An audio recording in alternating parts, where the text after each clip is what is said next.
Peace, family. It's your brother, Marc Lamont Hill. A couple of days ago, Cameron made news. He had the internet buzzing, not because of sports, which is what he's been talking about lately, and not because of rap. He's a rap legend, but because he made a comment about not wanting to be identified as African American. Here's what he said. When you go fill out a test when you're in school and they ask you this, that, and the third, this, that, I'm going to be honest with you. I'd rather fill in black than African American. Because Africans don't even fuck with us. Wow. Because they don't. And Americans do? Well, you're American, Mace. You're born in America. When you go to the Olympics, and when I say African American, you go over there, they call us Yankees and all that. They fuck with us, but we're not from the motherland. We're from America.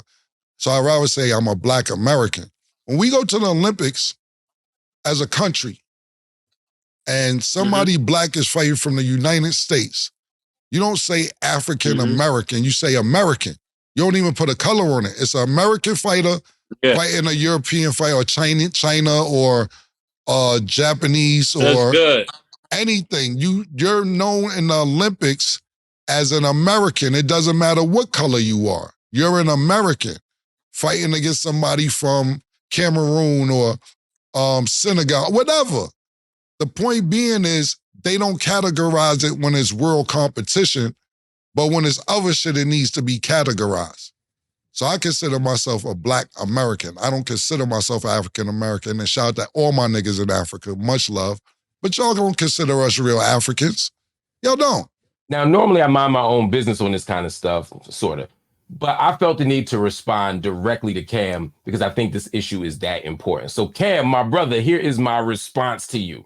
First of all, as you know, and I said this to you publicly and privately, I appreciate you. I love you. I love the work you're doing. You're one of my favorite rappers. And now to watch you and Mace on that show doing the work you're doing is incredibly important. It's empowering and it is uplifting. But with that platform, of course, comes a big responsibility because people look to you for insight. They look to you for advice. They shape their worldview based on what you say. So when you made that statement, it's going to have other people echoing it. And I want to make sure that we break down what's right about what you said and what's wrong about what you said.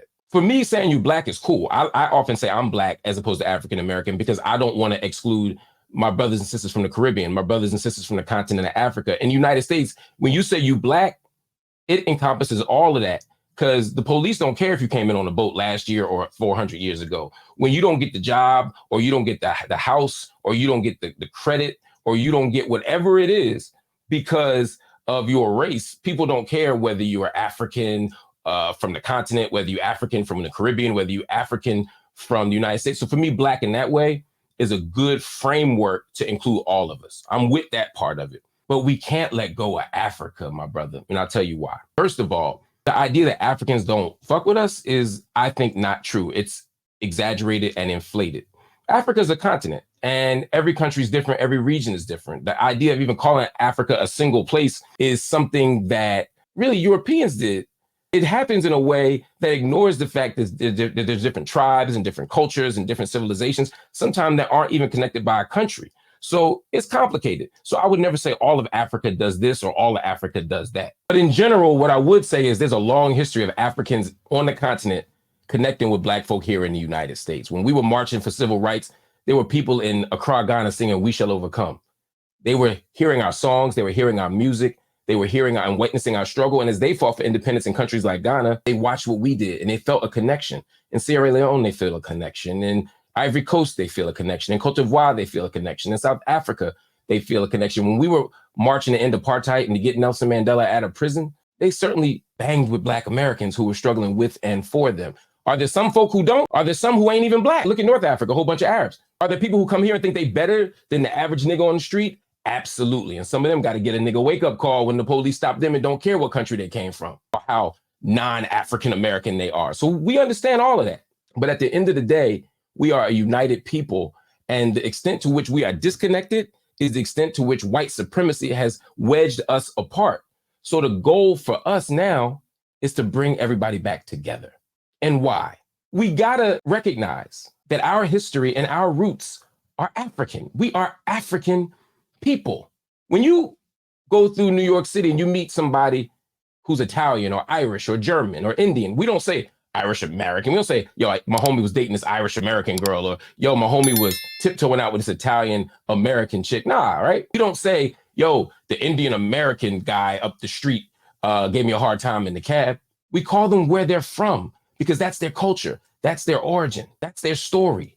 So when we disconnect ourselves from Africa by not calling ourselves African American, we advance the story. We echo the lie that our history began when slavery began, that we're not connected, that those babies up in Harlem or Brooklyn or Queens, or even better, Philly, those beautiful, brilliant Black babies aren't connected to a tradition of people who could tell weather patterns, predict weather patterns long before they were weathermen, who could outline the stars and the constellations long before there were Western astronomers, people who had philosophy and faith and discipline and civilization long before white people ever stood up. We got all that, bruh.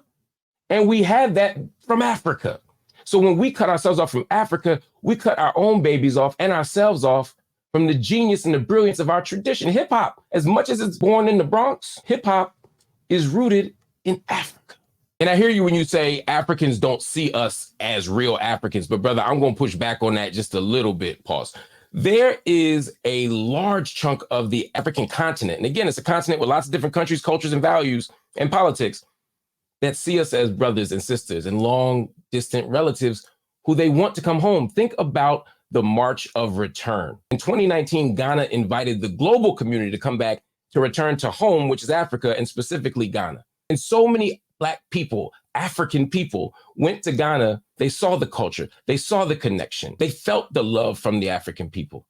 And for that reason, many people are building alliances. Our dear brother Boris Kodjoe is doing that right now, trying to build political, cultural, and economic infrastructure in Africa for us, Black folk in America. The brother Akon is trying to do the same thing. Have some critiques of what he's doing, but the idea is solid. And when you talk to African people on the continent, and I know you do, they love you. They see you as their brother. They don't see you as the European. They don't see you as a white American. They see you as them in a different situation. It's up to us to build the relationship back so that we can have a firm community. We got to hold on to Africa for the babies, for ourselves, and also so that we can strengthen our global community, our international networks, so that Black folk or African folk here in the United States can have a relationship with African folk in the continent, on the continent of Africa, so that we can create something bigger and better than what we got right now. I feel you. There's a way that we are just American. When I travel, that blue American passport get me out of a whole lot of stuff. They don't care if I'm Black. They don't care for what. That blue and that green, the cash, gets me out of shit. I feel you. There's a way that we are American, and Black folks should never deny our Americanness because we built this country. You're right about that. At the Olympics, we Black. But I'm going to give you a sports example. When France wins, them African players that win the World Cup or win an Olympic gold medal for France, them Africans, when they win, they French. When they lose, they African. What does that mean? They never really forget that you ain't them. And here in America, them is white. So we are American. And also, we don't want to forget the fact that we got Black American traditions. Hip hop is a Black American tradition. The things we do, the clothes we wear, our styles are rooted in the fact that we are American and Black American, and we come out of a tradition of slavery. We are descendants of slavery. We need to be honest about that. I ain't denying any of that, but we got to be able to do both things at the same time. We got to be able to hold on to our Black Americanness and our African Americanness while simultaneously recognizing the fact that we are children of the motherland. So my brother, I'm going to respectfully disagree with you about not wanting to be called African American for the reasons that you gave. And hopefully we can build on that further. And I can also explain to you why the Philadelphia 76ers are much better than the New York Knicks. The Eagles are much better than the Giants. The Flyers are much better than y'all got 10 hockey teams, 10 football teams, they all ain't shit. We can build on that too, my brother. We could also build on the fact that Philly hip hop is still reigning supreme in a way that y'all never gave them credit for. We build on that too. Come on my show, I'll come on yours. Pause. And we could rock about all of that. All right, my brother, peace.